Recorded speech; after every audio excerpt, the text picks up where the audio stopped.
penjenengan bisa banyak juga informasi-informasi yang berkembang di lingkungan penjenengan mungkin atau di lingkungan saya dan sebagainya, pasti ada seperti ini. Misal contoh, kalau membuat kanopi itu harus di tengah, kalau membuat kanopi itu harus lebar, membuat kanopi itu harus begini dan sebagainya. Atau misalkan kalau membuat pohon rap itu harus 9, membuat rap itu harus 7 dan sebagainya. Ini tidak ada itu seperti itu. Jadi mengalir saja penjenengan membuat bonsai itu. Usahakan di saat penjenengan menangani bahan penjenengan ini sesuai dengan gerak dasar yang penjenengan pilih. Bagaimana penjenengan meletakkan percabangan dan perantingan, ini nanti disesuaikan dengan gerak dasar itu tadi. Nah, yang penting naik turunnya cabang itu, panjang pendeknya cabang, tinggi rendahnya cabang dan sebagainya disesuaikan dengan gerak tadi. Nah, patokannya apa? Patokannya adalah hanya logika dan rasa penjenengan. Jadi logika enggak ya kalau cabang ini keluar dari sini. Nah, logika enggak kalau cabang ini keluar dari sini. Nah, setelah logikanya masuk dirasakan, ini rasanya enak enggak ya? Nah, seperti itu. Nah, kalau itu sudah masuk semua, niscaya bonsai penjenengan juga akan indah. Gitu. Yang penting terbanyak referensi saja. Jika penjenengan mempelajari ilmu-ilmu itu betul sah saja, tapi jangan sampai membatasi ekspresi jenengan. Kingko nek ngene piye, nek ngene piye, nah, mengalir saja. Gitu. Perbanyak referensi. Gitu. Nggih. Makasih, Pak. Nggih, sama-sama. Sampun? Nggih, monggo. Nggih, sudah. Mas, mic-nya ada? Oh, enggak ada. Nggih, monggo. Kalau bukan Mas itu mau dari Sragen Mas. Yang dari Sragen nggih monggo. Lama-lama Mas. Nama saya Pugu Riyadi dari Kendal, Pak.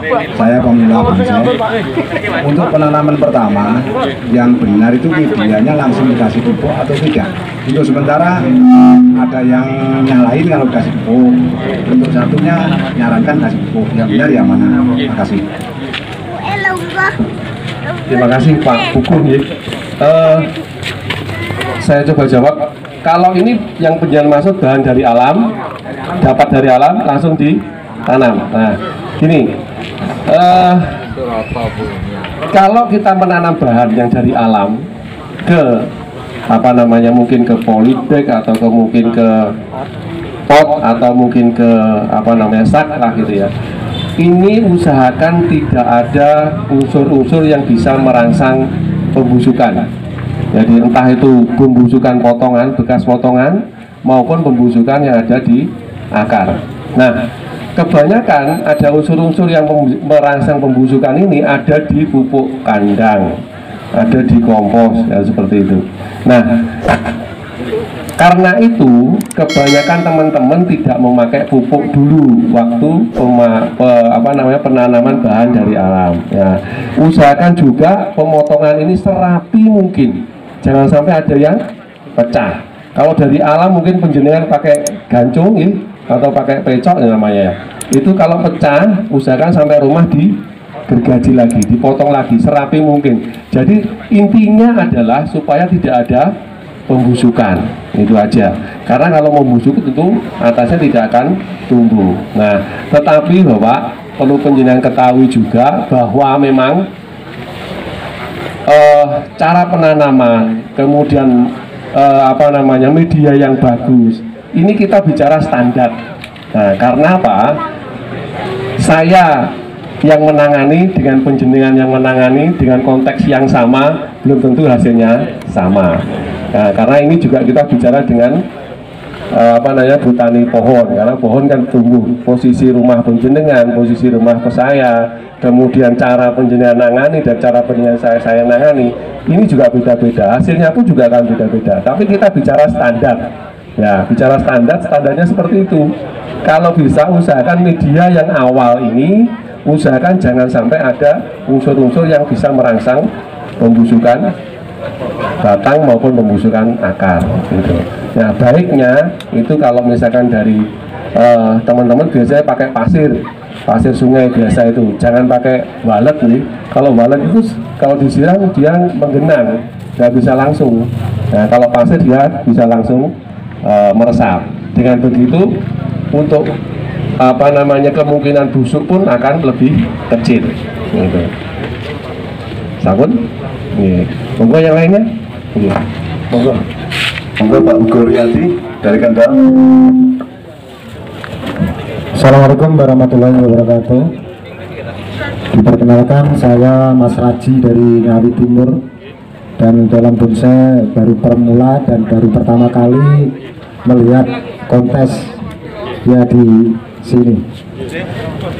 Saya ini melihat pohon yang begitu bagus, tapi benderanya hijau Pak ya, dan ada mungkin pohon yang menurut saya kurang bagus, tapi di situ seperti tertanam di batu Pak.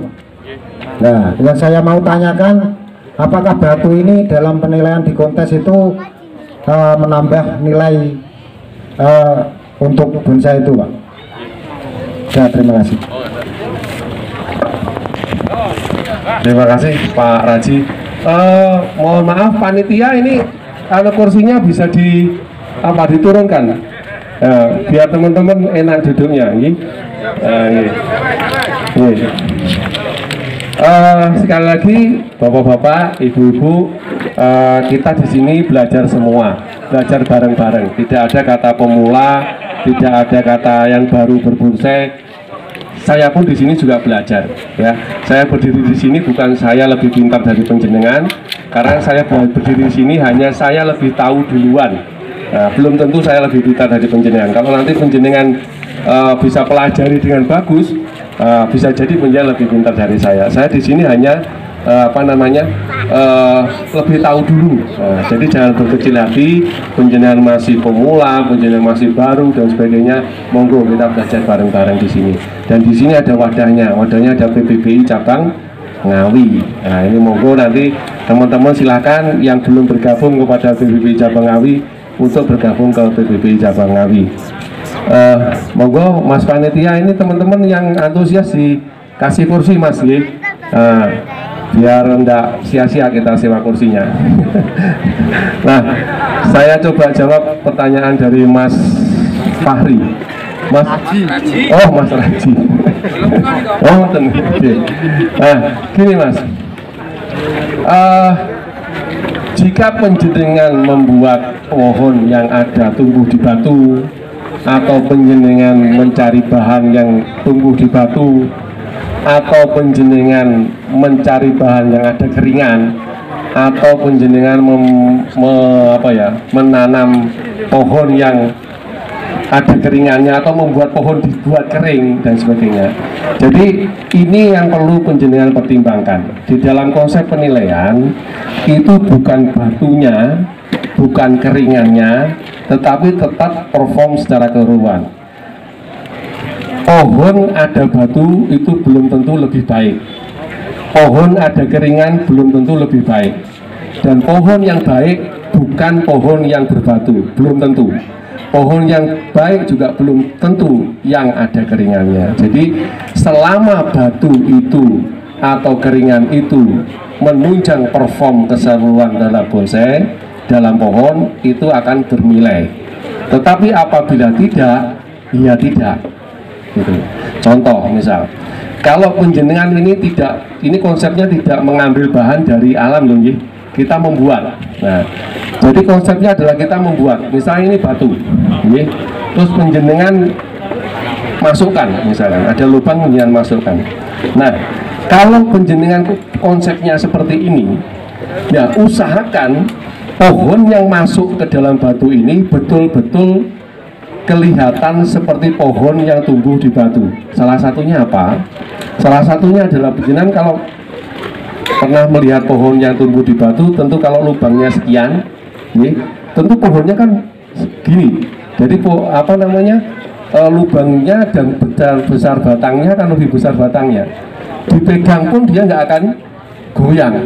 Nah, kalau seperti itu, nah itu akan menunjang perform dari pohon. Tetapi apabila dipegang itu masih uwir-uwir, itu namanya apa ya? Ya itu ya tidak menunjang Mas namanya. Nah itu yang pertama. Kedua, batu yang penjenengan pilih, ya, terus kemudian pohon penjenengan letakkan ini pun juga harus sesuai. Itu tidak hanya asal batu dan tidak hanya asal. tancapkan. Itu ya. Nah, ini yang perlu pertimbangkan. Jadi tidak semua pohon yang berbatu itu bagus, dan tidak semua pohon itu butuh batu supaya bagus. Nggih, sampun. Kalau dipaksakan seperti itu, justru kelebihannya tidak terekspos, justru kelebihannya tidak akan kelihatan. Maksimalkan saja sesuai dengan bahan yang dia punya, maksimalkan sesuai dengan bahan yang Anda punya. Jangan berkecil hati, apapun bahan penjenengan, ekspresikan saja, mengalir saja, perbanyak referensi, ya, perbanyak referensi. Dengan begitu penjenengan akan bisa membuat bonsai dengan indah.